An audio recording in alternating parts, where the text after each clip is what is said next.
Hello बच्चा लोग, कैसे हो आप सब। उम्मीद है आप लोग एकदम मस्त हो गए। मैं हूँ तान्या मुंजाल और बेटा आज हम करने वाले हैं बहुत ही इंपॉर्टेंट सा चैप्टर। और इस छोटी सी वीडियो में हम बहुत सारे तगड़े तगड़े ना इंपॉर्टेंट क्वेश्चंस देखने वाले हैं। तो फटाफट से टाइम वेस्ट ना करते हम शुरू करने वाले हैं। भाई पहले तो देख लो भाई चैप्टर का जो नेम है वो क्या है आपका, नेशनल इनकम अकाउंटिंग। तो फटाफट से हम देखते हैं भाई इस चैप्टर में हम कौन कौन से टॉपिक्स पढ़ने वाले हैं। तो फटाफट से हम देखेंगे। सबसे पहले जो हम टॉपिक पढ़ेंगे भाई वो नेशनल इनकम क्या होता है। एक नंबर की डेफिनेशन आ जाती है नेशनल इनकम की। Difference between factor income and transfer income, भाई इसको तो कर लो स्टार मार्क क्वेश्चन। 3 नंबर का डिफरेंस मान के चलो, आपके बोर्ड्स के एग्जाम में आ सकता है बेटा। आगे देखते भाई नॉर्मल रेजिडेंट्स क्या होते हैं, domestic territory of a country क्या होती है। कुछ कन्वर्जन्स देखने वाले हैं जो आप न्यूमेरिकल क्वेश्चंस करोगे तो उसमें आपको बहुत काम आएंगे। कुछ डेफिनेशंस हैं जो आ सकती है। नॉमिनल एंड रियल जीडीपी, इसको भी स्टार मार्क कर लीजिए, पेपर के लिए बहुत इंपॉर्टेंट है। आगे हम देखेंगे जीडीपी डिफ्लेटर, यहाँ पे बेटा डिफ्लेटर है। जीडीपी डिफ्लेटर क्या होता है उसके बारे में हम पढ़ेंगे। बिल्कुल इस पे न्यूमेरिकल क्वेश्चन बन जाता है जीडीपी डिफ्लेटर पे भी। आगे हम पढ़ेंगे GDP and welfare and limitations of GDP, इसको भी कर लो बेटा स्टार मार्क क्वेश्चन। बहुत सी इंपॉर्टेंस है, एक्सटर्नलिटीज है या फिर डिस्ट्रीब्यूशन ऑफ इनकम, बहुत इंपॉर्टेंट पॉइंट्स है जो पेपर में आ जाता है, बोर्ड्स के पेपर में बहुत इंपॉर्टेंट है। आगे हम कुछ करेंगे methods of calculating national income, जो आपका न्यूमेरिकल पोर्शन। तो फटाफट से हम देखते हैं। सबसे पहले हम डेफिनेशन पढ़ेंगे नेशनल इनकम क्या होती है। तो पहले तो बेटा मुझे ये बताओ इनकम क्या होती है। मैम इनकम वही ना जो एक पर्सन कमाता है। यस बिल्कुल, इनकम का मतलब होता है एक इंसान कितना कमा रहा है उसको हम क्या कह देते हैं, इनकम कह देते हैं। नेशनल इनकम का मतलब है पूरे देश में लोग कितना कमा रहे हैं। पूरे देश की जब बात आ जाए नेशनल, क्योंकि हम मैक्रो इकोनॉमिक्स पढ़ रहे हैं तो मैक्रो में हम एज अ होल इकोनॉमी लेते हैं, पूरे देश की बात करते हैं। पूरे देश में लोग कितना पैसा कमा रहे हैं उसको हम क्या कहते हैं, नेशनल इनकम। तो डेफिनेशन देख लेते हैं। It refers to sum total of factor income, पूरे देश में। सम टोटल का मतलब है पूरे देश में लोग कितनी इनकम कमा रहे हैं by earned by normal residents of a country. Normal residents का मतलब है हमारे देश के नागरिकों के द्वारा, इस देश में एक साल के अंदर हमारे देश के नागरिकों के द्वारा कितना पैसा कमाया जा रहा है उसको हम क्या कह देते हैं भाई, नेशनल इनकम कह देते हैं। बिल्कुल बेटा, earned by a normal residents of a country during an accounting year। ये अकाउंटिंग ईयर क्या है भाई मैम, 1 अप्रैल से 31 मार्च, जिसको हम फाइनेंशियल ईयर भी कह देते हैं। एक साल के अंदर लोग कितना पैसा कमा रहे हैं। नॉर्मल रेजिडेंट्स का मतलब हमारे देश के नागरिकों के द्वारा कितना पैसा कमाया जा रहा है उसको हम क्या कह देते हैं, नेशनल इनकम। बस इतना याद रख लेना, इनकम मतलब एक पर्सन कितना कमा रहा है, नेशनल इनकम मतलब पूरे देश में कितना कमाया जा रहा है। That is some total of factor income.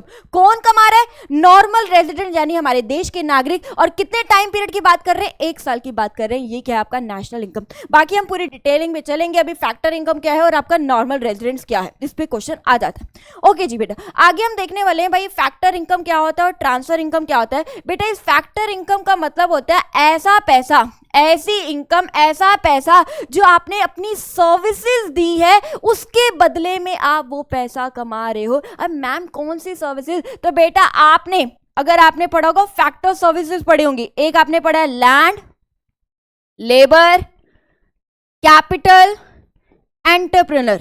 अगर आपने किसी को जमीन दी है किराए पे तो उसके बदले में क्या लोगे मैम, रेंट कमाएंगे। अगर आप एज ए लेबर काम कर रहे हो तो क्या मिलेगा मैम, वेजेस कमाएंगे। बिल्कुल बेटा, क्या कमाएंगे मैम, वेजेस कमाएंगे।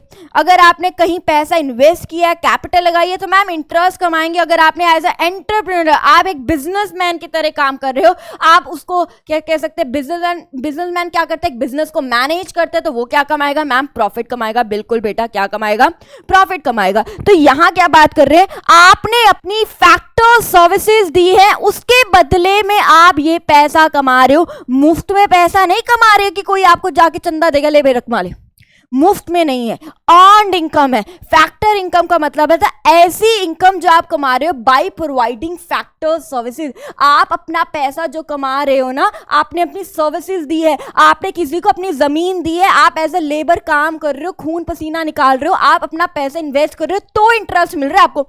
आप एज ए एंटरप्रेन्योर काम कर रहे हो तो प्रॉफिट की फॉर्म में पैसा आ रहा है, उसको आप कहते हो फैक्टर इनकम। अब मैम ट्रांसफर इनकम क्या होता है बेटा? ट्रांसफर इनकम का मतलब होता है ऐसा पैसा जो मैं कमा रही हूं लेकिन मैंने अपनी सर्विसेज नहीं दी, मुफ्त का पैसा जो कमाती हूं ना उसको मैं क्या कहती हूं? Transfer income. एक एग्जाम्पल समझते हैं, बहुत बढ़िया एग्जाम्पल समझते हैं, दोनों के बीच का आपको डिफरेंस समझ आ जाएगा। मान लो आप मंदिर गए, मान लो आप एक मंदिर में गए, मंदिर में क्या किया आपने? एक छोटे से बेचारे बच्चे को देखा जो गरीब सा बच्चा था, आपने उसको क्या दे दिए? पैसे दे दिए। आपने क्या करे? उस बच्चे को 5-10 रुपए छुट्टे पैसे दे दिए कि वो आपने देखा, आपसे देखा नहीं गया तो आपने पैसे दे दिए। क्या उस बच्चे ने आपको सर्विसेज दी? नहीं दी। आपने उसको वो पैसा दिया, आपके लिए वो आपके लिए ट्रांसफर पेमेंट्स है, उसके लिए ट्रांसफर इनकम है। क्यों उसके लिए ट्रांसफर इनकम है? क्योंकि उस बच्चे ने जो पैसा कमाया है ना वो 5-10 रुपए, उसके बदले में उसने आपको कोई सर्विसेज नहीं दी, वो क्या है? आपके लिए ट्रांसफर इनकम। यानी ऐसा पैसा जो आप कमा रहे हो बिना कोई सर्विसेज दे, तो ये क्या है? अनअर्न्ड इनकम है। अनअर्न्ड इनकम का मतलब होता है कमाया गया पैसा नहीं है। लेकिन दूसरा केस समझो, अगर मान लो एक बच्चा आया, उसने फटाफट से जूते पॉलिश करने शुरू कर दिए आपके, आप मंदिर गए, उसने फटाफट से आपके जूते चमकाने शुरू कर दिए और फिर वो कहता है सर जी मेरे पैसे, तो वो क्या है? उसकी सर्विसेज का रिवार्ड है। जो उसने आपके जूते चमकाए हैं, जूते पॉलिश करे, उसके बदले में आपने जो 10, 20, 30, 50 रुपए दिए हैं, वो उसकी सर्विसेज का रिवॉर्ड है, वो उसके लिए अर्न्ड इनकम है, उसकी मेहनत का पैसा है। वो मुफ्त में पैसा मांगने नहीं आया, उसने आपकी गाड़ी चमकाई, आपका जूता चमकाया, उसके बदले में वो पैसा ले रहा है आपका। फर्क समझे दोनों में? ये ऐसी इनकम है जो आप, वो मुफ्त का पैसा है, आप किसी को ऐसे राह चलते किसी बच्चे को दे देते हो या किसी को भी दे देते हो, आपने वो पैसा दिया, उसने आपको कोई सर्विसेज नहीं दी। दूसरा केस, आपने किसी बच्चे को पैसा दिया, क्यों दिया? क्योंकि उसने आपके जूते चमकाए, आपको सर्विसेज दे रहा है वो। फर्क समझे? तो फटाफट से आ जाओ। So these are the income which is earned by providing factors of services. ये ऐसी इनकम है जिसमें आप अपनी सर्विसेज देते हो। बेसिकली आप किसी, कहने का मतलब आप अपनी सर्विसेज दे रहे हो, उसके बदले में आपको क्या मिल रहा है? वो पैसा। दूसरी तरफ, these are the income which is not earned by providing factor services. ऐसा पैसा जो मैं कमा रही हूँ बिना किसी को सर्विसेज दे दे, कोई मुझे ऐसे दे गया, कोई मुझे डोनेशन मिल गई, स्कॉलरशिप मिल गई, ये क्या है? ऐसा पैसा जो मैंने कमाया बिना किसी को सर्विसेज दी। बिल्कुल। आगे ये अर्न इनकम है, मेहनत का पैसा है। ये अनअर्न्ड इनकम है, मतलब आपने कुछ कमाया नहीं है, वो पैसा आपको मिल गया। It is included in national income.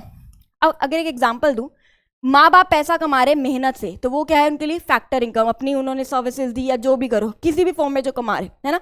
अब माँ बाप क्या करते हैं? हम बच्चों को पैसे दे देते ना, रोज के 10 रुपए, 20 रुपए, 30 रुपए, तो वो उनके लिए क्या है? ट्रांसफर इनकम है। वो उनका मेहनत का पैसा नहीं है, वो उनके लिए ट्रांसफर इनकम है। समझे? आगे, it is not included in calculating national income. याद रख लेना, फैक्टर इनकम आपकी नेशनल इनकम में काउंट होती है, ट्रांसफर इनकम आपकी नहीं होती। 1 नंबर का क्वेश्चन बन जाता है आपका एमसीक्यू में या फिर 1 वर्ड में। आगे इसके एग्जांपल्स बताइए। रेंट, वेजेस, इंटरेस्ट, प्रॉफिट जो हमने बात करी, ऐसा पैसा जो अपने सर्विसेज दी उसके बदले में कमाया है, चाहे वो रेंट की फॉर्म में, वेजेस की फॉर्म में, इंटरेस्ट की फॉर्म में या फिर प्रॉफिट की फॉर्म में। ये ऐसा पैसा है जो आपने मेहनत करके, बेसिकली आपको कोई दे गया, डोनेशन दे गया, है ना, स्कॉलरशिप हो गया। ओल्ड एज पेंशन को क्यों बोला जाता है ट्रांसफर इनकम? आपने देखा सरकार बुजुर्गों को पेंशन देती है ना, पेंशन देती है 2000, 3000, जितने की भी पेंशन देती है। क्या वो बुजुर्ग आदमी उस सरकार के लिए कुछ सर्विसेज दे रहा है? नहीं, वो तो उनके लिए है कि मान लो किसी बच्चे ने अपने माँ बाप को घर में नहीं रखा, तो वो उनके लिए, उस बुजुर्ग आदमी के लिए जो अपने सर्वाइवल के लिए, अपनी जरूरतों के लिए, अपनी 2 वक्त की रोटी अच्छे से खा पाए, वो उसके लिए सरकार ने क्या चला दी? ओल्ड एज पेंशन, बुजुर्गों की पेंशन चला दी। तो उस बुजुर्ग ने सरकार को कोई सर्विसेज नहीं दी, ये सरकार क्या कर रही है? ट्रांसफर पेमेंट्स कर रही है, और बुजुर्ग आदमी के लिए ट्रांसफर इनकम है बेटा। यहां पे क्लियर है बेटा? फटाफट से चलेंगे, टाइम वेस्ट नहीं करेंगे, आगे देखते हैं हम। अगला टॉपिक जो है हमारा, अगला है हमारा नॉर्मल रेजिडेंट्स। क्या होते हैं नॉर्मल रेजिडेंट्स? का मतलब होता है हमारे देश के नागरिक कौन है। तो 2 चीजें होनी चाहिए, वही हमारे देश का नागरिक होगा जिसका economic interest lies in that country. Economic interest का मतलब क्या है? तन, मन, धन, जो फिजिकली, मेंटली एंड फाइनेंशियली हमारे कंट्री पे डिपेंड है। फिजिकली भी कि हाँ मैं भारत में ही रहता हूँ, मेंटली हमारा भारत महान वाली सिचुएशन, फाइनेंशियली भी, वो फाइनेंशियली भी अपने भारत पे डिपेंड है। एक तो वो क्या होने होगा? हमारा नॉर्मल रेजिडेंट, यानी वो कंजम्पशन, प्रोडक्शन, इन्वेस्टमेंट, जितने भी इकोनॉमिक एक्टिविटीज है हमारे भारत में कर रहे हैं। खा पी भी हमारे देश में रहे, प्रोडक्शन भी हमारे देश में कर रहे हैं, इन्वेस्टमेंट भी, हर एक चीज यहीं आ गया। वो क्या है? आपका इकोनॉमिक इंटरेस्ट। तन, मन, धन, आसान भाषा में तन मतलब फिजिकली, धन, मन मतलब मेंटली, धन धन मतलब फाइनेंशियली वो इंडिया पे डिपेंडेंट है। दूसरा, who resides in a country for 1 year और मोर, जो कम से कम 1 साल या 1 साल से ज्यादा हमारे भारत में रह रहा है, उसको हम क्या कह देते हैं, क्या कह देते हैं, क्या कह देते हैं भाई, नॉर्मल रेजिडेंट्स कह देते हैं। बिल्कुल बेटा, अब जैकलिन फर्नांडिस है, आपके दिमाग में आएगा वो इंडिया की ही अब बनेगी नॉर्मल रेजिडेंट्स। क्यों बन गई भाई वो इंडिया की, क्यों, क्योंकि वो फिजिकली, मेंटली, फाइनेंशियली इंडिया पे डिपेंडेंट है। दूसरा, वो कम से कम 1 साल या 1 साल से ज्यादा इंडिया में रह चुकी है, तो वो क्या है, वो क्या है, normal residents of a country. Katrina Kaif भी आपकी normal residents of a country में ही आएगी। ओके आगे, domestic territory of a country. Domestic का मतलब क्या होता है बेटा, भारत। क्या मतलब होता है, Bharat. Territory of a country का मतलब होता है boundary line, boundary line, boundary line of a country. अगर मैं बात करूं, ये मान लो भारत, ये मान लो भारत है ना, मान लो ये भारत एग्जांपल हो।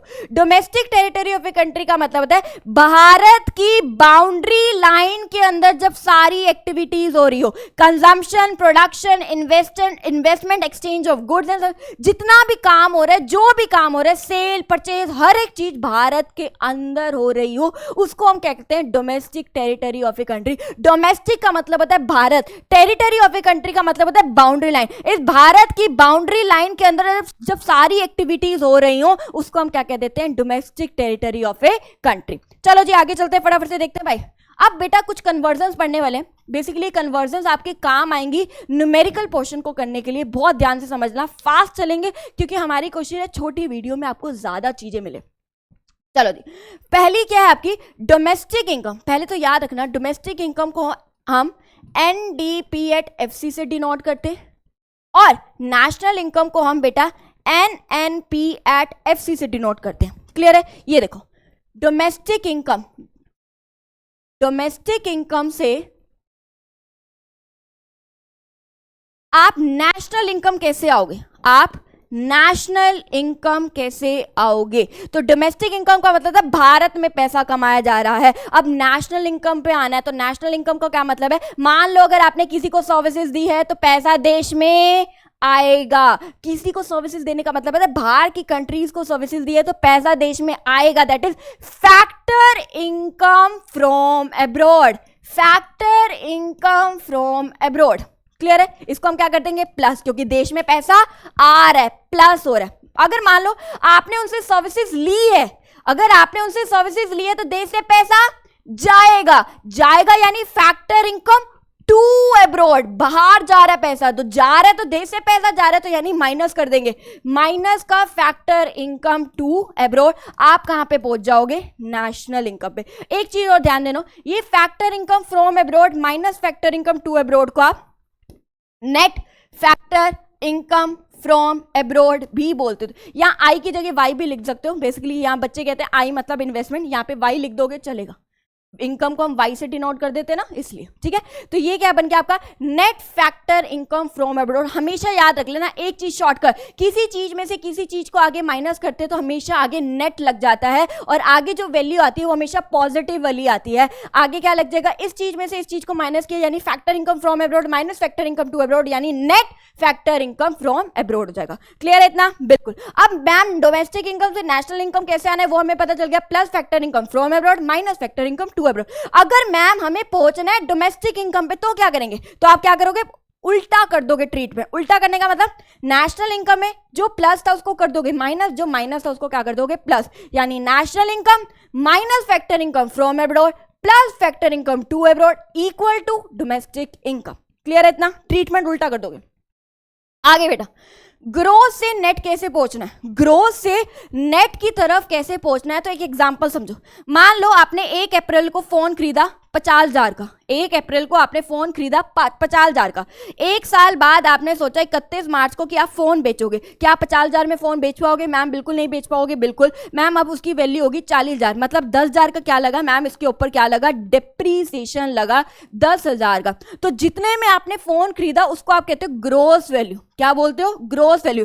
लास्ट में कितनी वैल्यू बची, लास्ट में नेट कितनी वैल्यू बची, तो उसको आप क्या कहते हो, नेट। तो ग्रोस में जब माइनस करते हो आप डिप्रीसिएशन तो आपके पास क्या पूछता है बेटा, नेट पहुंचता है। तो यही है, gross minus depreciation equal to net. अब ट्रीटमेंट उल्टा कैसे करोगे, अब पहुंचना है आपको ग्रोस पे, अब पहुंचना है कहां पे आपको, ग्रोथ पे, तो आप ट्रीटमेंट उल्टा कर दोगे, प्लस वाली चीज माइनस होती है और माइनस वाली चीज क्या होती है बेटा, प्लस होती है, तो नेट से माइनस डेप्रिसिएशन की जगह क्या कर दोगे, प्लस डेप्रिसिएशन कर दोगे, यानी net plus depreciation equal to growth, treatment उल्टा, बिल्कुल। अब देखो भाई, अब ये वाली चीज में देखो, तीसरा कन्वर्जन, फैक्टर कॉस्ट से मार्केट प्राइस कैसे पहुंचना है बेटा, यहां पे आओ, फैक्टर कॉस्ट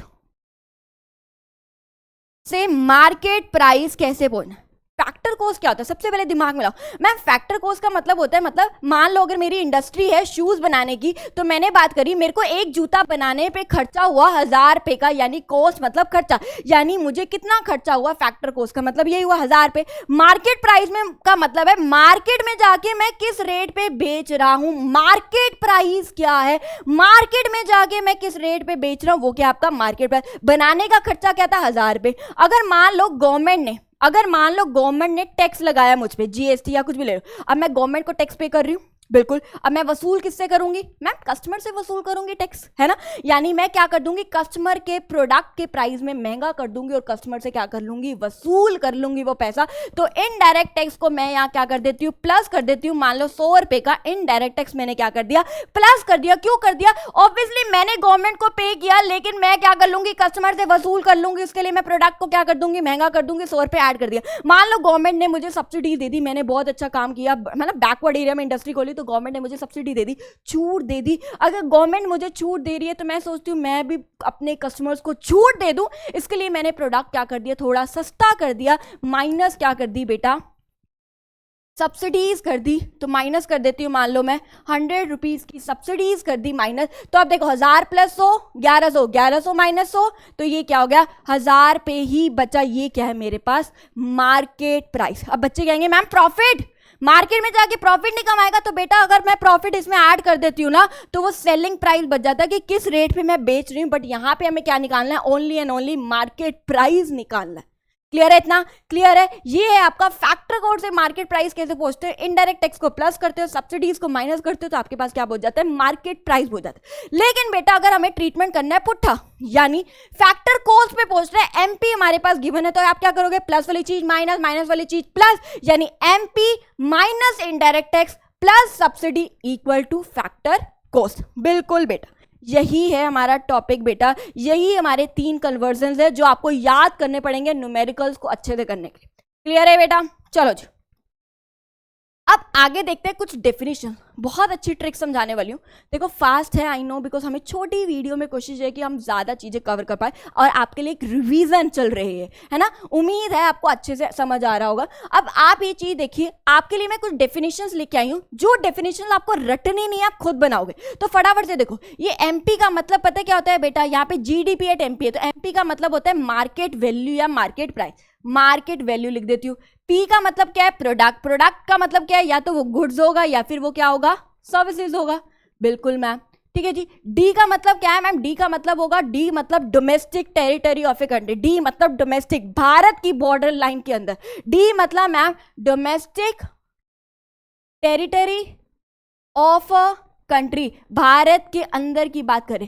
जी का मतलब क्या है अभी समझेंगे, अभी ये डेफिनेशन समझते हैं। जी अभी रहता है। आप क्या करोगे, डेफिनेशन को पुट्ठा शुरू करोगे, बैक साइड से शुरू करोगे। It refers to market value of goods and services produced in domestic territory of a country during an accounting year, लिख देना 1 साल के अंदर। क्लियर है इतना, यानी मार्केट वैल्यू बता रहे हैं हम किसकी, गुड्स एंड सर्विसेज की, जो कहाँ प्रोड्यूस हो रही है, डोमेस्टिक टेरिटरी ऑफ कंट्री मतलब भारत के अंदर प्रोड्यूस हो रही है। अब पहुंचना कहाँ है, ग्रोस। मैम ग्रोस पे पहुंचना है। मैम फॉर्मूला क्या था, ग्रोस से नेट पे आने का माइनस करते थे हम डेप्रिसिएशन, लेकिन पहुंचना कहाँ पे है, मैम ग्रोस पे पहुंचना है। यानी जो माइनस करते थे डेप्रिसिएशन, अब ग्रोस पे पहुंचना है, तो क्या करेंगे, net plus depreciation equal to gross. यानी डेप्रिसिएशन को अब क्या करेंगे मैम, प्लस करेंगे। प्लस का मतलब क्या होता है मैम, इंक्लूसिव। इंक्लूसिव मतलब इंक्लूड कर रहे हैं, तो मैम अब क्या लिख दूंगी मैं, इंक्लूसिव डेप्रिसिएशन। समझ आई ट्रिक, समझ आई। आगे और चलते हैं, धीरे धीरे आपको और समझ आ जाएगी। यहां पे देखो, अब एमपी मतलब मार्केट वैल्यू, पी मतलब गुड्स एंड सर्विसेज, डी मतलब domestic territory of a country, N का मतलब हम ही देखेंगे, है ना, एन मतलब लास्ट में देखेंगे। अब it refers to market value of goods and services produced in domestic territory of a country during an accounting year. अब पहुंचना कहां पे है मैम, नेट पे। ग्रोथ से नेट पहुंचते हैं तो क्या करते हैं मैम, माइनस का करते हैं, डिप्रीसिएशन, यही करते हैं, यानी एक्सक्लूसिव डिप्रीसिएशन, एक्सक्लूड कर रहे हैं डिप्रीसिएशन तो एक्सक्लूसिव डिप्रीसिएशन। अब इधर देखते हैं बेटा, एफसी का मतलब क्या, यहां देखो, हो गया इतना। एफसी का मतलब होता है यहाँ पे फैक्टर इनकम। क्या होता है बेटा यहाँ पे, फैक्टर इनकम, ठीक है। पी मतलब गुड्स एंड सर्विसेज, डी मतलब डोमेस्टिक टेरिटरी ऑफ कंट्री, जी का मतलब ऑब्वियसली लास्ट में क्या करेंगे, कन्वर्जन का यूज करेंगे, ठीक है जी। तो हमेशा याद रखना, हमेशा याद रखना, जब भी एफसी आ जाए ना तो पी को अवॉइड कर दो। जब भी एफसी आ जाए तो पी को कोशिश करो अवॉइड करने की। It refers to sum total of factor income generated in domestic territory of a country during an accounting year. पहुंचना कहाँ है, ग्रोथ पे। मैम ग्रोथ से जब डिप्रीसिएशन माइनस करते हैं तो कहाँ पहुंचते हैं मैम, नेट पे। लेकिन अब पहुंचना कहाँ है मैम, ग्रोथ पे पहुंचना है, तो माइनस वाली चीज प्लस कर देंगे, यानी इंक्लूसिव डिप्रीसिएशन। क्लियर, आगे देखते हैं। It refers to market value of goods and services produced in domestic territory of a country during an accounting year। पहुंचना कहां पे है, नेट पे पहुंचना है। नेट पे पहुंचने के लिए माइनस डिप्रीसिएशन कर रहे हैं, यानी एक्सक्लूसिव डिप्रीसिएशन। कितनी छोटी सी ट्रिक है, पीछे से चलो, कुछ याद नहीं करनी, कुछ नहीं रटनी, आप अपने आप बनाओगे। आपको बस पता होना चाहिए एफसी मतलब sum total of factor income, P मतलब गुड्स एंड सर्विसेज, डी मतलब domestic territory of a country, G मतलब कन्वर्जन है या एन मतलब कन्वर्जन है। तो देख लो इंक्लूसिव डिप्रीसिएशन है कि एक्सक्लूसिव डिप्रीसिएशन है। आगे चलते बेटा, आगे देखो भाई, अब यहां पे अब ट्रिक आ रही है। यहां पे तो सारे डी डी डी डी थे, यहां पे क्या है, एन एन एन एन। अभी देखते हैं एन पे कैसे पहुंचना होगा।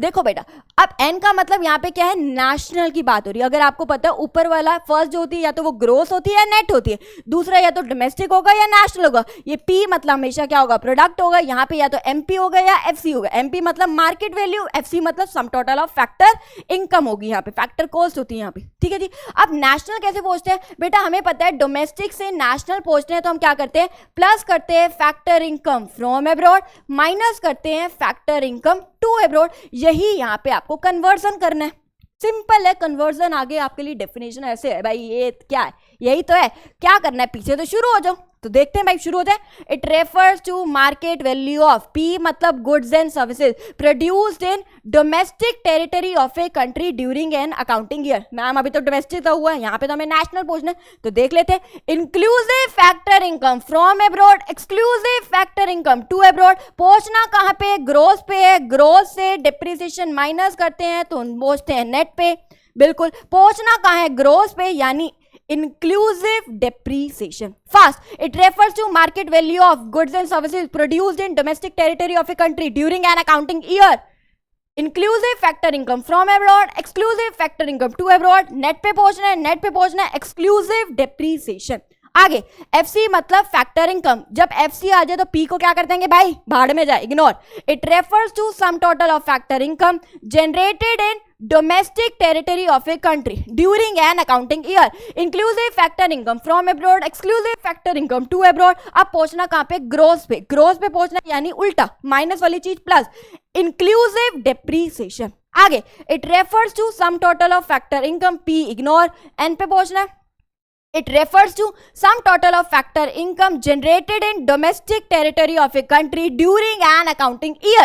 Inclusive factor income from abroad, exclusive factor income to abroad. कहाँ पहुंचना है आप, नेट पे। कहाँ पहुंचना है, नेट पे।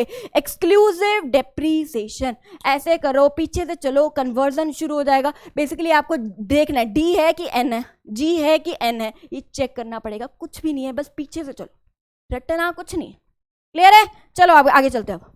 अब आगे जो क्वेश्चन है आपका बेटा, नॉमिनल जीडीपी और रियल जीडीपी, स्टार मार्क कर लो। बहुत बहुत बहुत ज्यादा इंपॉर्टेंट क्वेश्चन है आपके एग्जाम के लिए। अभी बेटा जो जीडीपी है ना, ये जो आपका जीडीपी, एक चीज और देख लो वहां पे, एक चीज देखो यहाँ पे, आपने ये चीज देखी होगी यहाँ पे। एक है आपका एनएनपी एट एफसी, अगर मैं इसको रेस कर दूं दिख गया होगा। एक है आपका NDP at FC, NDP at FC यहां पे ले लेते हैं। अगर हम यहां पे ले लेना इसको, एन, यहां पे देख लो भाई, एक है आपका एनडीपी एट एफसी, एक होता है आपका, लो जी मैं आपको कन्वर्जन बताती हूँ। एक होता है आपका नेशनल इनकम, सिंपल, आप अपने आप बनाना। अब नेशनल इनकम, एक होता है आपका डोमेस्टिक इनकम, खुद बनाते हैं। डोमेस्टिक इनकम रटना नहीं हमें, इनकम मतलब FC है, P हमेशा क्या रहता है, सेम रहता है, आगे हमेशा रहेगा नेट, N रहेगा नेट। अब नेशनल इनकम है, नेशनल है तो बीच में क्या लग जाएगा, नेशनल लग जाएगा, इसलिए हम इसको क्या बोल देते हैं, NNP@FC। दूसरी जगह इनकम है, इनकम का मतलब क्या होता है मैम, FC, P हमेशा क्या रहता है, सेम, आगे हमेशा क्या रहता है, नेट। अब डोमेस्टिक है तो बीच में क्या लग जाएगा, डोमेस्टिक का D, ठीक है। ये आगे हमेशा नेशनल वाला नहीं है, ये नेट है, ये नेट है, net national product at FC, net domestic product at FC, FC मतलब इनकम, डोमेस्टिक मतलब domestic income, national income. Clear है, ऐसे याद करना आपके लिए इजी होगा। अब देख लो भाई, जब किसी कुछ भी ना दिया हो, जीडीपी के आगे कुछ ना गिवन है तो मतलब हमेशा क्या होता है, मार्केट प्राइस होता है। जीडीपी के आगे कुछ ना गिवन है तो मतलब क्या है, हमेशा मार्केट प्राइस है, हमेशा याद रखना। अब बेटा जो नॉमिनल है ना, इस नॉमिनल का मतलब होता है करंट प्राइस, इस नॉमिनल का मतलब होता है करंट प्राइस, और इस रियल का मतलब होता है बेस ईयर प्राइस। क्या मतलब होता है इसका, बेस ईयर प्राइस। डेफिनेशन समझने से पहले इन दोनों का डिफरेंस 6 नंबर का आ सकता है आपके पेपर में। इसको समझने से पहले एक एग्जांपल से समझाऊंगी, आपको सब क्लियर हो जाएगा। ठीक है जी, मान लो एक एग्जांपल ले रही हूं। पहले ये है आपका नॉमिनल जीडीपी, ये है आपके लिए रियल जीडीपी। ठीक है, फर्स्ट केस मैं यहां तक का समझा रही हूं आपको। अभी मैं जो आपको केस है वो यहां तक के लिए समझा रही हूं, बड़े ध्यान से समझना। ठीक है जी, फटाफट से देखो। पहला आपको एक साल लिया 2000 से 2005 वाला। 3 कॉमोडिटीज आपके पास, वीट है, राइस है, और वीट है, क्लॉथ और शुगर है। क्वांटिटी गिवन है वीट की 20 ton, 100 meter 5 ton. Price given है 100, 5 और 500। अगर इन जीडीपी एट एमपी निकालना है, क्वांटिटी इंटू में प्राइस कर लिया, आपके पास क्या हो गया 2000, इन दोनों को मल्टीप्लाई किया 500, इन दोनों को मल्टीप्लाई किया 2500, और आपके पास जीडीपी एट एमपी क्या आ गया, इन सबको सम किया तो क्या आ गया आपके पास 5000। सेम वहां पे लिया, डिट्टो सेम फिगर्स है, यहाँ पे भी क्या आ गया 5000 आ गया, बिल्कुल सेम है। अब फर्क क्या है, फर्क क्या है नॉमिनल जीडीपी और रियल जीडीपी। नॉमिनल जीडीपी में क्या लेते हो आप, करंट ईयर का प्राइस ले रहे हो। अब जो अगला साल है वो है आपका 2013-14, 2013-14। करंट ईयर प्राइस मतलब आज का प्राइस ले रहे हो। ऑब्वियसली बात है, पुराने साल को अगर आज से लेंगे तो महंगाई तो बढ़ेगी, इन्फ्लेशन आएगी, महंगाई आ रही है। तो अब यहाँ पे क्या लिया आपने, ऑब्वियसली बात है इतने साल बाद, ऑब्वियसली यहाँ पे क्या ले रहे हो, करंट ईयर प्राइस का मतलब क्या है, आज का प्राइस ले रहे हो। तो ऑब्वियसली आज का प्राइस तो ज्यादा ही होगा, महंगाई तो शो कर रहे हैं ना। 100 से 1000 हो गया, 5 का 20 हो गया, 500 का क्या हो गया 1600 रुपए हो गया रेट, है ना। लेकिन जो क्वांटिटी है वो क्या है बेटा, सेम ही है, क्योंकि क्वांटिटी में कोई चेंज नहीं आ रहा। प्राइस को हम करंट ईयर का ले रहे हैं, देख रहे करंट ईयर का प्राइस ले लिया। इन दोनों को मल्टीप्लाई, इन दोनों को मल्टीप्लाई, इन दोनों को मल्टीप्लाई, आपके पास ये आ गया। लास्ट में क्या देखा आपने 30,000। आप देख रहे हो आपकी जीडीपी बढ़ रही है 5000 से 30,000। क्यों बढ़ रही है, प्राइस के बढ़ने की वजह से बढ़ रही है, क्वांटिटी के बढ़ने की वजह से नहीं। एक्चुअल जीडीपी क्या होती है, जीडीपी मतलब देश में कितनी प्रोडक्शन हो रही है, जितनी ज्यादा प्रोडक्शन होती है उतनी ज्यादा हम क्या कहते हैं, जीडीपी बढ़ती है। यहाँ पे तो मैम जीडीपी तो बढ़ रही है लेकिन महंगाई शो करते हुए बढ़ रही है, प्राइस के बढ़ने की वजह से बढ़ रही है, क्वांटिटी में कोई चेंज नहीं आ रहा। आप ये नहीं कह रहे हो कि availability of goods and services देश में बढ़ रहे हैं तो इससे कोई भी देश की ग्रोथ नहीं हो रही, कोई भी देश की डेवलपमेंट नहीं हो रही, इससे तो महंगाई आ रही है, इन्फ्लेशन आ रही है। ये है आपका नॉमिनल जीडीपी, जो कि अच्छा मेथड नहीं है कैलकुलेशन का। दूसरा है आपके पास रियल जीडीपी, जिसमें आप बेस ईयर प्राइस लेते हो। बेस ईयर प्राइस का मतलब क्या है, जो ऊपर प्राइस है वही नीचे प्राइस लिया, लेकिन जो क्वांटिटी है वो आज की ले रहे हो। 20 की जगह 30 होगी, 100 की जगह 200 होगी, 5 की जगह क्या होगी 10। आप देख रहे हैं क्वांटिटी बढ़ी, क्वांटिटी यही तो होती है जीडीपी। जीडीपी मतलब प्रोडक्शन ज्यादा करो ना। यहाँ पे आप देख रहे हो प्रोडक्शन ज्यादा हो रही है, प्राइस ज्यादा नहीं हो रही, महंगाई नहीं आ रही, actual availability of goods and services के बारे में हमें पता चल रहा है। ये पता चल रहा है इकोनॉमी में कितनी ग्रोथ हो रही है, ये पता चल रहा है इकोनॉमी में कितनी डेवलपमेंट हो रही है। अगर इन सबको मल्टीप्लाई किया, इन दोनों को मल्टीप्लाई किया, आप देख रहे हो 9000 रुपए। आपकी जीडीपी बढ़ रही है बिकॉज आपकी availability of goods and services बढ़ रही है, आपकी प्रोडक्शन बढ़ रही है, ना कि आपका प्राइस बढ़ रहा है, महंगाई नहीं बढ़ रही। यहां पे जीडीपी बढ़ रही थी, महंगाई होने की वजह से, प्राइस बढ़ने की वजह से क्वांटिटी नहीं बढ़ रही, प्रोडक्शन नहीं बढ़ रही। वहां पे एक्चुअली प्रोडक्शन बढ़ रही है, प्राइस नहीं बढ़ रहा है आपका। वो है आपका रियल जीडीपी। एक्चुअल में नाम बोल रहे हैं रियल, मतलब रियलिटी में यही मेथड होना चाहिए कि भाई देश में प्रोडक्शन बढ़ाओ, महंगाई नहीं। This is your real GDP, this is your actual method of calculating GDP, real. चलो जी फटाफट से डेफिनेशन में चलते हैं भाई। जीडीपी की डेफिनेशन जब कुछ ना गिवन हो तो क्या है भाई, market price. It refers to market value of goods and services produced in domestic territory of a country during an accounting year. Nominal का मतलब क्या होता है, measured at current year price. आगे real GDP, it refers to market value of goods and services produced in domestic territory of the country during an accounting year measured at base year price, ये तो हमें पता ही है। यहाँ पे क्या हो रहा था मैम, यहाँ पे हमारी जीडीपी बढ़ रही थी, यहाँ पे हमारी जीडीपी बढ़ रही थी नॉमिनल में, लेकिन प्राइस के बढ़ने की वजह से क्वांटिटी में कोई भी चेंज नहीं आ रहा। यहाँ पे जो जीडीपी बढ़ रही थी due to increase in price, no change in quantity. यहाँ पे मैम क्या हो रहा था, हमारा प्राइस में कोई चेंज नहीं, प्राइस में चेंज नहीं आ रहा था, हमारी क्वांटिटी के बढ़ने की वजह से हमारी जीडीपी बढ़ रही थी। ये actual availability of goods and services नहीं बताता, इससे हमें नहीं पता चल रहा कि हमारी गुड्स एंड सर्विसेज बढ़ रही है, वो actual availability of goods and services ma'am हमारा बता रहा है। बिल्कुल यहाँ पे मनी इल्यूजन का मतलब क्या होता है, जब आपका जीडीपी बढ़ता है लेकिन सिर्फ और सिर्फ प्राइस के बढ़ने की वजह से बढ़े, क्वांटिटी में कोई भी चेंज ना आए, उसको आप कहते हो मनी इल्यूजन, जो यहां होती है वहां पे नहीं होती। मनी इल्यूजन मतलब जीडीपी तो बढ़ रहा है लेकिन महंगाई आ रही है, प्राइस बढ़ रहा है, क्वांटिटी में no change. This is your money illusion, read कर लेना बेटा। आगे, it does not show economy की ग्रोथ एंड डेवलपमेंट, इससे इकोनॉमी की ग्रोथ और डेवलपमेंट के बारे में पता चलता है। क्यों? क्योंकि यहाँ प्रोडक्शन बढ़े, जितनी ज्यादा प्रोडक्शन उतने ज्यादा लोगों के पास काम, नौकरियां, लोगों की इंप्लॉयमेंट अपॉर्चुनिटीज बढ़ेंगी, पुअर्टी कम होंगे, जीडीपी बढ़ेगा, देश में ग्रोथ आएगी, डेवलपमेंट आएगी। यहाँ पे क्या हो रहा है, यहाँ तो महंगाई आ रही है मैम, हमें नहीं पता चलेगा कितनी ग्रोथ हो रही है, कितनी डेवलपमेंट हो रही है। यहाँ पे क्लियर है, जीडीपी तो बढ़ रहा है लेकिन प्राइस के बढ़ने की वजह से। ओके जी मैम, ये हमें आ गया समझ। आगे देखते हैं बेटा, जीडीपी डिफ्लेटर, बहुत इंपॉर्टेंट क्वेश्चन है, न्यूमेरिकल क्वेश्चन आ जाता है आपका। जीडीपी डिफ्लेटर का मतलब होता है नॉमिनल जीडीपी बाय में रियल जीडीपी इनटू में 100। नॉमिनल जीडीपी का मतलब ma'am GDP at current year price, real GDP मतलब GDP at base year price. तो इसकी डेफिनेशन क्या बन गई, it refers to the ratio between nominal GDP and real GDP. ठीक है, बहुत बहुत इंपॉर्टेंट है आपकी न्यूमेरिकल पॉइंट ऑफ व्यू से बेटा, प्लीज न्यूमेरिकल क्वेश्चन की प्रैक्टिस कर लेना यहाँ से।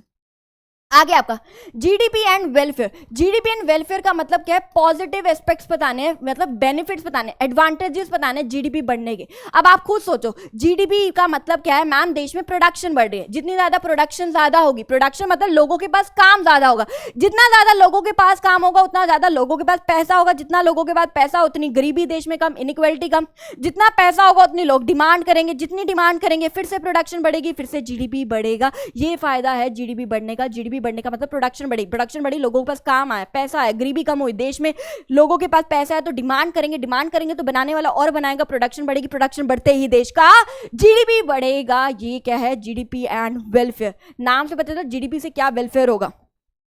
नेक्स्ट, लिमिटेशंस ऑफ जीडीपी, फटाफट से सुन लो, मोस्ट इंपॉर्टेंट क्वेश्चन, जिसमें फर्स्ट पॉइंट और लास्ट पॉइंट आपका स्टार मार्क कर लीजिए, इंपॉर्टेंट है। पहला है आपका डिस्ट्रीब्यूशन ऑफ इनकम।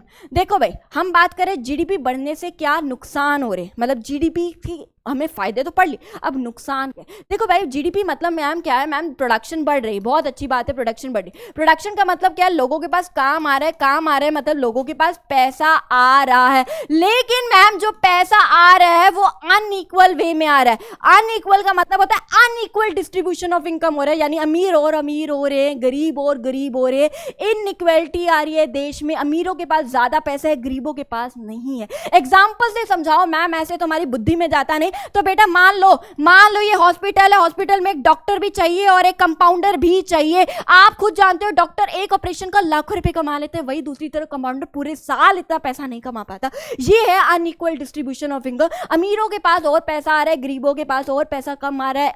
भेदभाव, अमीर गरीब का जो भेदभाव है वो क्या हो रहा है बेटा, बढ़ रहा है, इनइक्वालिटी बढ़ रही है, हैव्स और हैव नॉट के बीच का फर्क बढ़ रहा है। जिनके पास है उनके पास और आ रहा है, जिनके पास नहीं है उनके पास और कम। अब कंपोजिशन ऑफ जीडीपी, देखो भाई, कंपोजिशन ऑफ जीडीपी का मतलब क्या है बेटा, यहाँ पे कंपोजिशन ऑफ जीडीपी का मतलब है, नो डाउट जीडीपी बढ़ रही है, मतलब देश में प्रोडक्शन बढ़ रही है, अच्छी बात है, लेकिन जो प्रोडक्शन हो रही है बेटा वो डिफेंस गुड्स की ज्यादा हो रही है, डिफेंस गुड्स की ज्यादा हो रही है as compare to normal goods. Defence goods क्या होते हैं बेटा, डिफेंस गुड्स मतलब जो देश की सुरक्षा के लिए चाहिए, जो आर्मी को चाहिए, गन, बुलेट, ये सारी चीजें, टैंकर, जो अच्छी बात है, देश की सुरक्षा के लिए डिफेंस गुड्स की प्रोडक्शन हो रही है, बहुत अच्छी बात है, लेकिन बेटा उससे हम देश की ग्रोथ डेवलपमेंट नहीं कर सकते, वो सिर्फ देश की प्रोडक्शन के लिए। ग्रोथ डेवलपमेंट नॉर्मल गुड्स की प्रोडक्शन से ही हो पाएगा। वही बात करें, प्रोडक्शन तो हो रही है बट डिफेंस गुड्स की ज्यादा हो रही है as compare to normal good. तो डिफेंस से सिर्फ प्रोटेक्शन कर सकते हैं, ना कि वेलफेयर डेवलपमेंट नहीं कर सकते। इसके लिए भाई इसको भी बढ़ाओ, इसको बढ़ा रहे हो अच्छी बात है, बट इसको भी बढ़ाओ। ठीक है। अब नॉन मॉनेटरी एक्सचेंजेस का मतलब होता है कुछ ऐसे एक्सचेंजेस हैं, कुछ ऐसी ट्रांजैक्शंस है जो हमारी जीडीपी को कैलकुलेट करने के लिए रिकॉर्ड ही नहीं हो रही, अंडर एस्टिमेशन है हमारे देश की जीडीपी। अब बात क्या है मैम, कौन सी ट्रांजैक्शन रिकॉर्ड नहीं हो रही, तो फटाफट से देखते हैं। मान लो इसका जो बढ़िया एग्जाम्पल है ना, वो हमारी माँ है। माँ तो हर जगह घुसती है भाई, है ना माँ। अब एक चीज बताओ, मान लो लेट्स से आपके घर में मेड आती है, वो आपके घर की सारी सफाई करती है, तो उसके बदले में आपको क्या देते हैं? उसको मैम पैसा देते हैं। अब पैसा देते हैं तो वो उसकी इनकम, नेशनल इनकम में, वो जीडीपी में वो काउंट होगा, ठीक है। लेकिन दूसरी तरफ वही सेम सर्विसेज माँ दे हमें, हमारे लिए खाना बनाए, हमें पढ़ाए लिखाए, घर की साफ सफाई करे, हर एक चीज कर रहे, क्या उनको उसके लिए पैसा मिल रहा है? क्या उनके लिए रिवॉर्ड मिल रहा है? क्या वो देश की जीडीपी में काउंट हो रहे हैं? मैम कैसे होगा? उनको कुछ मिल ही नहीं रहा। वही वाली बेटा यहाँ पे बात हो रही है, कुछ ऐसी ट्रांजेक्शन है जो हमारे देश की जीडीपी में कैलकुलेट ही नहीं हो रहा है, इसलिए हमारे देश की जीडीपी क्या है? अंडर एस्टिमेटेड है। हमारे घर का गार्डन था, मैंने गार्डन साफ कर लिया, क्या वो इंक्लूड होगा? नहीं। वही माली आए, माली को हम दिहाड़ी दें, वो उसकी नेशनल इनकम में, जीडीपी में काउंट होगा। वही बात कर रहे, कुछ ट्रांजैक्शंस ऐसी हो जाती है जो ऐड ही नहीं होती जीडीपी में, जिससे हमारी जीडीपी क्या रहती है? अंडर एस्टिमेट रहती है। ये एग्जांपल आप जरूर लिख सकते हो। अगर हमारे देश घर में डोमेस्टिक मेड आती है, उसको उसकी सर्विसेज का रिवॉर्ड मिलता है, वो इंक्लूड होता है जीडीपी या नेशनल इनकम को। लेकिन वही सर्विसेज हमारी अगर मदर करे तो उसके लिए हमें उनको कोई भी रिवॉर्ड नहीं मिलता, और वो देश की जीडीपी या फिर नेशनल इनकम में काउंट नहीं होता बेटा। Next, externalities, the one of the most important. मुझे याद है मेरे बोर्ड्स के पेपर में आ चुका है क्वेश्चन, 4 नंबर का ये क्वेश्चन आ जाता है खाली एक्सटर्नलिटीज पे। देखो भाई, एक्सटर्नलिटीज का मतलब होता है कुछ अदर फैक्टर्स है जो देश की जीडीपी को काउंट करने में नहीं होता। 2 टाइप की एक्सटर्नलिटीज होती है, एक होती है आपकी पॉजिटिव एक्सटर्नलिटीज, एक होती है बेटा आपकी नेगेटिव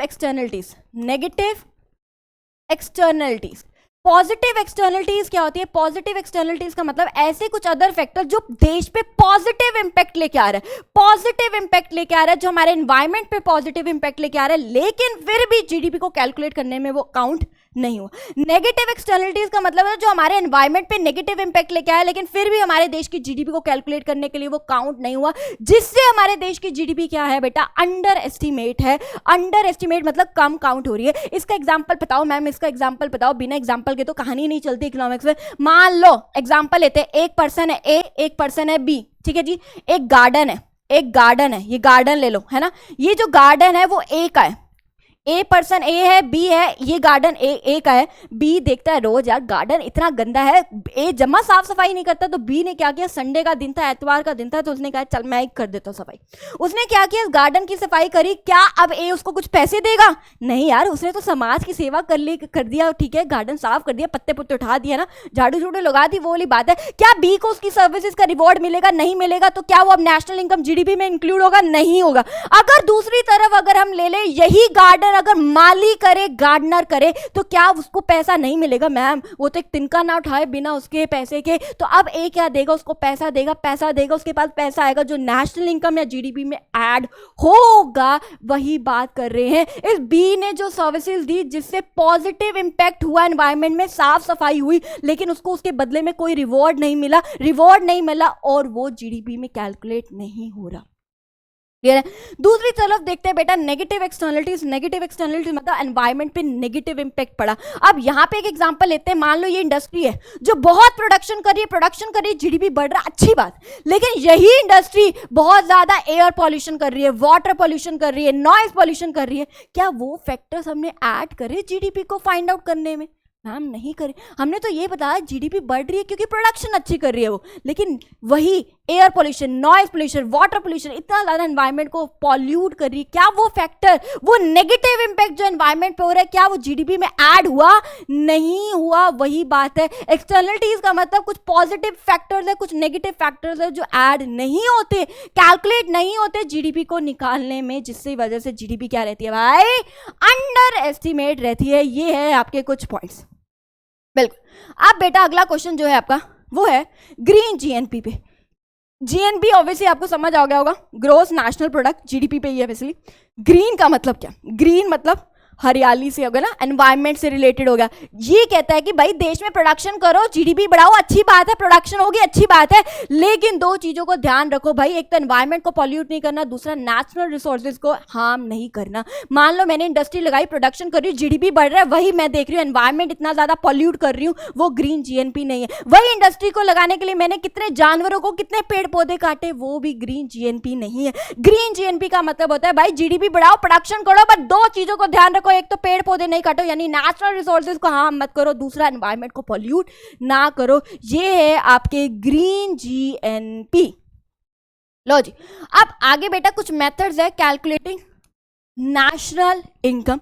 फटाफट से देखो, एक है आपका प्रोडक्ट मेथड, एक है आपका इनकम मेथड और एक है आपका एक्सपेंडिचर मेथड। बहुत बहुत बहुत इंपॉर्टेंट है, न्यूमेरिकल आना ही आना है आपका। एक क्वेश्चन 6 नंबर का न्यूमेरिकल आएगा, ठीक है। इसको आप ट्रिपल आइडेंटिटी फंक्शन भी कह देते हो। बेसिकली 3 फेजेस है जो सर्कुलर फ्लो से मिली है, ये आपको पता होगा। अगर हम बात करें, 2 सेक्टर्स होते हैं, एक होता है हाउस होल्ड सेक्टर, एक होता है आपका producer sector. House hold sector सबसे पहले सर्विसेज देता है, उसको यूज करके वो प्रोडक्शन करते हैं, तो पहला फेज क्या आ गया, प्रोडक्शन फेज यानी प्रोडक्ट फेज। अब जो सर्विसेज दी इसके बदले में उनको पैसा मिलेगा यानी इनकम आएगी, तो दूसरा फेज क्या बन गया, इनकम फेज। तीसरा, अब पैसा आएगा तो वो खर्चेंगे, खर्चेंगे तो खर्चेंगे यानी एक्सपेंडिचर फेज यानी तीसरा फेज आ गया। इसलिए इसको हम बोलते हैं ट्रिपल आइडेंटिटी फंक्शन। ये आपको याद होना चाहिए, इस पे क्वेश्चन आ जाता है ट्रिपल आइडेंटिटी फंक्शन क्या है। अब आपको पता है 3 मेथड आपको कैलकुलेट करने के लिए, एक आपका प्रोडक्ट मेथड, इनकम मेथड और आपका एक्सपेंडिचर मेथड। फटाफट से हम प्रोडक्ट मेथड पे देखते हैं। जो भी आप प्रोडक्ट मेथड से निकालते हैं उसको आप वैल्यू एडेड मेथड भी कहते हो, वैल्यू एडेड मेथड भी बोलते हो। जो भी आप निकालते हो वो निकालते हो आप जीडीपी एट एमपी निकालते हो। क्या निकालते हो भाई, जीडीपी एट एमपी निकालते हो। तो इसका फॉर्मूला क्या था, सबसे पहले जीडीपी एट एमपी, क्योंकि वैल्यू एडेड मेथड से क्या निकलता है, GDP at MP, value of output minus intermediate consumption. जो बेटा वैल्यू ऑफ आउटपुट है उसको हम कहते हैं sales plus change in stock. Intermediate consumption का मतलब होता है परचेजेस। जो बेटा आपकी सेल्स होती है वो होती है एक तो डोमेस्टिक सेल्स या फिर होते हैं आपके एक्सपोर्ट्स। सेल्स मतलब 2 टाइप की सेल्स है, या तो भारत में बेच रहे हो, बाहर की कंट्री में बेच रहे हो। 2 टाइप के परचेजेस होते हैं, या तो आप डोमेस्टिक परचेज भारत से खरीद रहे हो या फिर बाहर की कंट्री से खरीद रहे हो। दोनों टाइप के परचेजेस आएंगे यहाँ पे। चेंज इन स्टॉक का मतलब होता है closing stock minus opening stock, closing stock minus opening stock. अब एक चीज देखो, वैल्यू ऑफ आउटपुट बाप है, उसका बच्चे क्या है, sales plus change in stock. Intermediate consumption बाप है, उसका बच्चा क्या है, परचेजेस। अगर पेपर में क्वेश्चन आ गया वैल्यू ऑफ आउटपुट भी, सेल्स भी आ गया, चेंज इन स्टॉक भी आ गया, तो आप किसको लोगे, खाली वैल्यू ऑफ आउटपुट को लोगे। जब बाप आ जाए तब बच्चा टांग नहीं अड़ा सकता, वो वाली सिचुएशन है। याद रख लेना बेटा, अगर बाप नहीं है तो बच्चों को लेंगे, बाप नहीं है तो बच्चों को लेंगे। अगर बाप भी आ गया बच्चे भी आ गए तो खाली लोगे बाप को, क्योंकि इस बाप में ना ये ऑलरेडी दोनों इंक्लूडेड है। अगर मैंने बात करी वैल्यू ऑफ आउटपुट 1000 पे है, सेल्स 500 है और चेंज इन स्टॉक भी 500 है, इन दोनों को ऐड करके ही आपका वैल्यू ऑफ आउटपुट आया है।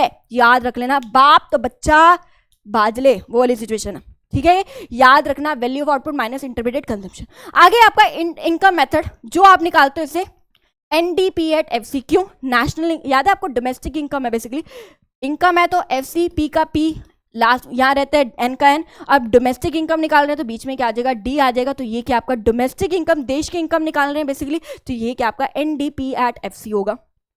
अब आप खुद सोचो, इसको समझने से पहले ना एक चीज समझ लेना। आपको पता है हमारे देश में फैक्टर इनकम किस किस फॉर्म में आता है मैम, लैंड का रेंट, लेबर का वेजेस, आगे फटाफट से बताओ, कैपिटल का मैम इंटरेस्ट और एंटरप्रेन्योर का मैम प्रॉफिट। ये 4 चीजों से बना है आपका इनकम मेथड भी। पहला क्या है, वेजेस ले लेती हूँ, यहाँ पे वेजेस है, सैलरी यहाँ जाएगी। कंपनसेशन ऑफ एम्प्लॉयज का मतलब क्या है, अगर एम्प्लॉय नौकरी कर रहे हो तो उसको किस किस फॉर्म में पैसा मिलेगा, वेजेस एंड सैलरी की फॉर्म में। पेमेंट एंड काइंड का मतलब होता है जैसे कि अदर बेनिफिट्स, है ना, कपड़े मिल गए, है ना, कैब की फैसिलिटीज मिल गई, है ना, और सोचो और क्या मिल सकता है मैम, उसको लेट्स से फ्री का घर मिल गया, फ्री का खाना मिल गया ऑफिस में, वो सारी क्या आपके लिए पेमेंट एंड का है। Employers contribution to social security, यहां पे ध्यान रख लेना, सोशल सिक्योरिटी का मतलब होता है पीएफ। एक चीज याद रखना, ये एम्प्लॉयर्स है, एम्प्लॉय का अगर पेपर में आ गया ना एम्प्लॉय वर्ड तो नहीं लिखोगे, एम्प्लॉयर है, जो मालिक डाल रहा है, जो आपको जॉब दे रहा है, वो अगर पीएफ में डाल रहा है वो आएगा। आपका कॉन्ट्रीब्यूशन पीएफ में नहीं आ रहा, क्यों नहीं हो रहा, आपकी वेजेस एंड सैलरी प्रॉपर पूरी लिख दी, 50,000 का अगर कुछ प्रतिशत मैं पीएफ में डाल रही हूँ ना, तो मैंने पूरा 50,000 ही लिख दिया। यहाँ पे अगर ये लिख दिया तो याद रख लेना एम्प्लॉय का नहीं आएगा, एम्प्लॉयर का आएगा। पेपर में कंफ्यूज कर देते हैं एग्जामिनर, हमेशा एम्प्लॉय डाल देते हैं, बच्चे उसको ऐड कर लेते हैं, फिर आंसर क्या हो जाता है गलत। Employer. Retirement pension, retirement pension आपका इनकम मेथड में, ये क्यों नेशनल इनकम में आ रहा है याद रखो। रिटायरमेंट पेंशन का मतलब क्या है, इतने साल 20, 30, 40, 50 साल आपने उस इंस्टीट्यूट, उस ऑर्गेनाइजेशन को दे रहे, तो जाके आपको पेंशन मिल रही है। मुफ्त में पैसा नहीं मिल रहा आपको, आप अपनी सर्विसेज दे रहे हो तो आपको वेजेस सैलरी मिल रही है, तो आपको पेमेंट एंड काइंड मिल रहा है, तो आपको पीएफ की फैसिलिटी मिल रही है, तो आपको रिटायरमेंट पेंशन मिल रही है। आपको कोई मुफ्त में दान बन के पैसा नहीं दे रहा, ये आपकी फैक्टर इनकम है, आपकी सर्विसेज का क्या है भाई, रिवॉर्ड है। तो वेजेस वाला पॉइंट यहां आ गया। बाकी रेंट, इंटरेस्ट, प्रॉफिट देखते हैं अगले में आएगा आपका। ऑपरेटिंग सरप्लस में क्या आ गया भाई, रेंट, इंटरेस्ट और प्रॉफिट। अब प्रॉफिट बेटा 3 टाइप के होते हैं। मान लो मेरी कंपनी थी, मान लो मैंने 10 लाख रुपए प्रॉफिट कमाया, उसमें से कुछ प्रतिशत मैं गवर्नमेंट को टैक्स पे करूंगी, जिसको हम क्या कहते थे, कॉर्पोरेट टैक्स। बचा हुआ 8 लाख में से अपने शेयर होल्डर्स वगैरह को मैं क्या दूंगी, मान लो लेट्स से डिविडेंड दूंगी। बचा हुआ 4 लाख मैं उसको क्या करूंगी, रिटेन करूंगी, बचा के रखूंगी, बांटूंगी नहीं। क्यों यार, मेरा बिजनेस है, फ्यूचर में कोई जरूरत पड़ेगी पैसे की तो कहां से लाऊंगी, मेरे पास इतना स्टॉक तो होना चाहिए ना, इतना पैसा तो होना चाहिए, कोई एसेट खरीदनी पड़ी तो इतना तो खरीद सकूं मैं, वो वाली बात है। तो आप देख रहे हो जो भी प्रॉफिट होता है उसका कुछ प्रतिशत आप कॉर्पोरेट टैक्स देते हो, कॉर्पोरेट मतलब कंपनी का टैक्स, कुछ प्रतिशत आप डिविडेंड देते हो और बाकी प्रतिशत आप रिटेन करते हो अनडिस्ट्रीब्यूटेड प्रॉफिट, जो आप बांटते नहीं हो। यही प्रॉफिट के 3 हिस्से हैं। पहला कॉर्पोरेट टैक्स पे करने के बाद आप डिविडेंड पे करते हो, और बाकी बचा हुआ पोर्शन आप क्या कहते हो, अनडिस्ट्रीब्यूटेड प्रॉफिट, जिसको आप रिटेन प्रॉफिट भी कहते हो। तीसरा मिक्स्ड इनकम या फिर सेल्फ एम्प्लॉयड इनकम होती है। अब 1, ये देख रहे हो आप, ये 1 + 2 + 3, जो भी इन तीनों को ऐड करो आपका क्या निकल जाएगा, NDP@FC निकल जाएगा। बिल्कुल क्लियर मैम, आगे देखते भाई। आगे आपका बेटा मेथड है आपका एक्सपेंडिचर मेथड, जिससे आपको GDP/MP निकलता है और NDP/MP निकलता है। अब GDP/MP कब होगा, NDP/MP कब होगा, 2 केसेस है, बड़े ध्यान से समझ लेना। एक्सपेंडिचर मतलब खर्चा। अब देश में कौन कौन खर्चा करता है, हम लोग करते हैं, हाउस होल्ड करता है। प्राइवेट फाइनल कंजम्पशन एक्सपेंडिचर, बच्चों की स्कूल की फीस, खाना पीना, ऐशो आराम, हमारे खर्चे, private final consumption expenditure. Government भी बहुत खर्चे करती है, देश की ग्रोथ डेवलपमेंट लानी है, देश की डेवलपमेंट के लिए स्कूल, हॉस्पिटल, डैम, ब्रिजेस बनवाने हैं। तीसरा इन्वेस्टमेंट एक्सपेंडिचर्स होते हैं, ठीक है। अब इन्वेस्टमेंट एक्सपेंडिचर 2 टाइप की होती है, एक होती है फिक्स इन्वेस्टमेंट और एक होती है इन्वेंट्री इन्वेस्टमेंट। फिक्स इन्वेस्टमेंट क्या होती है, बेसिकली फिक्स इन्वेस्टमेंट 3 टाइप्स की होती है, यहां ध्यान सुनो। एक फिक्स इन्वेस्टमेंट जो आपका बिजनेस करता है, मान लो मेरे को मशीन खरीदनी है। एक फिक्स इन्वेस्टमेंट जो हाउस होल्ड करता है, हाउस होल्ड का मतलब फिक्स इन्वेस्टमेंट से क्या हो गया, मान लो मेरा घर बन रहा है, घर बनाने के लिए मुझे ऑब्वियसली ड्रिलिंग मशीन चाहिए, है ना, मुझे पता नहीं क्या क्या चीजें चाहिए। अब हर बार तो नहीं खरीदूंगी ना, एक बार ही इन्वेस्टमेंट हो रही है। फिक्स इन्वेस्टमेंट ऐसी इन्वेस्टमेंट जो आप लंबे समय तक यूज कर सको, तो ये क्या हो गया, हाउस होल्ड में ये हो गया। तीसरा गवर्नमेंट के लिए, गवर्नमेंट को रोड्स बनानी है, रेलवे बनानी है, डैम बनाने हैं, तो उसको क्या चाहिए, बुलडोजर्स वगैरह, है ना, बड़े बड़े टैंकर्स वगैरह चाहिए। अब ये तो नहीं एक सड़क बनानी है तो दूसरी सड़क के लिए नया खरीदूंगा, तीसरी सड़क बनाने के लिए नया खरीदूंगा, ऐसा नहीं होता। 1 टाइम इन्वेस्टमेंट होती है, यानी फिक्स्ड इन्वेस्टमेंट होती है। तीसरा है इन्वेंट्री इन्वेस्टमेंट। इन्वेंट्री इन्वेस्टमेंट को हम चेंज इन स्टॉक भी बोल देते हैं। कैसे बोलते हैं, इन्वेंट्री का मतलब होता है raw material, semi finish good या फिर फिनिश गुड। 1 अप्रैल को मैंने 10 लाख का सामान खरीदा, रॉ मटेरियल खरीदा। 31 मार्च को मैंने देखा मेरे पास 15 लाख का सामान है। मैं कह सकती हूँ 1 साल के अंदर मैंने कितने की इन्वेस्टमेंट करी, 5 लाख की इन्वेस्टमेंट करी। Change in stock of capital, change in stock of capital, ये क्या मेरा इन्वेंट्री इन्वेस्टमेंट है। अब एक चीज ध्यान देखो, बड़े ध्यान समझना, इन्वेस्टमेंट एक्सपेंडिचर के बहुत सारे नेम्स होते हैं। ग्रोस इन्वेस्टमेंट एक्सपेंडिचर भी बोल देते हैं, gross domestic capital formation. Capital formation क्यों बोला, क्योंकि इन्वेस्टमेंट का दूसरा नेम ही कैपिटल फॉर्मेशन होता है। ग्रोस कैपिटल फॉर्मेशन भी बोल देते हो। फिक्स इन्वेस्टमेंट के बहुत सारे नेम हो जाते हैं, gross fix investment, gross domestic fix investment, gross fix capital formation and gross domestic fix capital formation. Capital formation क्यों बोला, क्योंकि इन्वेस्टमेंट का दूसरा नेम ही क्या भाई, कैपिटल फॉर्मेशन होता है, इसलिए इसके इतने सारे नेम है। कंफ्यूज नहीं होने का बेटा, कोई भी नेम से आगे आपको पता होना चाहिए अच्छा इन्वेस्टमेंट का ही पार्ट है। अभी तक क्लियर रहता। तो आप देख रहे हो first, second, third investment expenditure 2 type की होती है, fixed investment, inventory investment. Inventory investment को हम चेंज इन स्टॉक भी बोल देते हैं। क्लियर है। चौथा होता है आपका नेट एक्सपोर्ट्स माइनस इंपोर्ट्स, जिसको हम बोल देते हैं नेट एक्सपोर्ट्स हो जाते हैं। अगर इन चारों को हम ऐड कर दे 1 + 2 + 3 + 4, आपके पास आ जाएगा जीडीपी एट एमपी। क्या आ जाएगा आपके पास? जीडीपी एट एमपी आ जाएगा। मैम अभी एनडीपी एट एमपी क्या है भाई, समझ नहीं आया। आपने बोल दिया कि इन सबको ऐड करने पे हमें जीडीपी एट एमपी निकलेगा। मैम ये एनडीपी एट एमपी क्या है, तो बड़े ध्यान से समझ लो। यहां से बेटा आती है ट्विस्ट क्या है, बड़े ध्यान समझो। अगर पेपर में आपको ग्रोस वर्ड दिख गया, इन्वेस्टमेंट में ग्रोस मिल गया, तो डीपी एमपी तो सेम ही रहेगा। अगर ग्रोस वर्ड मिल गया तो यहाँ पे जी है। अगर ग्रोस वर्ड नहीं मिला, इसकी जगह आपको net capital formation, net investment expenditure, net word मिल जाए, तो ये जी की जगह आप क्या लिखोगे? NDP at MP. समझ लेना बेटा, अगर पेपर में ग्रोस वर्ड है तो मतलब आप जीडीपी एट एमपी निकाल रहे हो। अगर पेपर में नेट वर्ड है तो आप क्या निकाल रहे हो? एनडीपी एट एमपी निकाल रहे हो। कंफ्यूज नहीं होना, यहाँ पे बच्चे कंफ्यूज हो जाते हैं। पेपर में नेट में गिवन होते हैं, फिर भी वो सोचते हैं भाई मैं तो जीडीपी एमपी निकाल रहा हूं। पेपर का आंसर गलत हो जाएगा बेटा आपका। याद रखना, एक्सपेंडिचर मेथड से 2 चीजें निकल सकती है, या तो जीडीपी एमपी या फिर निकल सकती है एनडीपी एट एमपी। ये आपको चेक करना पड़ेगा, ये ग्रोस में है कि नेट में। सबसे पहले नजर ही वही जाएगी, ग्रोस है कि नेट है। ग्रोस है तो जीडीपी एमपी, नेट है तो एनडीपी एट एमपी। चारों को ऐड कर दो, आपके पास या तो जीडीपी एमपी आएगा या फिर आपके पास क्या आएगा? एनडीपी एट एमपी आएगा। इसका स्क्रीनशॉट ले लेना, ये मैंने आपके लिए ये चीज लिखी हुई है स्पेशली ग्रोस और नेट के केस में। क्लियर है भाई? चैप्टर हो गया समाप्त। उम्मीद है आपको चैप्टर बहुत अच्छे से समझ आएगा। कोशिश करिए छोटी वीडियो में आपको ज्यादा चीजें समझने को मिले। Thank you so much. बस ऐसे ही बेटा अपना प्यार देते रहो, हंसते रहो, मुस्कुराते रहो, पढ़ते रहो। Thank you.